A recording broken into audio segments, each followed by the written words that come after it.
Hi mga bagets, nandito na naman ako at pagluluto ako ng laing. Ayan. At ito ang ating mga ingredients sa ating gagawing laing. Hindi pa karaniwang laing to. Ito yung mga laing na leftover. Katulad ng langgunisa ko at daing. Yun ang gagawin nating sangkap. Kaya kesa masayang, gawa natin ang paraan. Yan ang mga lutong kesa. Ayan. Pero bago ang lahat, ibabad natin ang dahon ng gabi sa suka at tubig. Ibabad lang natin sa mga 30 minutes para mawala yung kati. Ngayon, kung ayaw pa rin mawala yung kati, lagyan nyo ng kaladril. Joke lang. Ayan, igasan na natin ng luya, bawang at sibuyas. And then, ang ating daing. Alright. Ang ating bagong.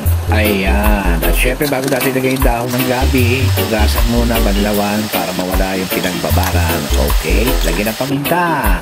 At syempre, palambutin na natin ang ating dahon ng gabi. Ngayon, kung medyo matigas pa yung gabi nyo, dagdagan nyo siya ng tubig. Ang sa gusto nyo desire ng lambot, ayan, malambot na siya. Okay, since malambot na ating dahon ng gabi, lagay na natin ng gunisa at ang sili. Yan ang sisipa sa yung daing. At konting patis, pampalalat. At syempre, ilagay na natin ang ating gata. Ayan.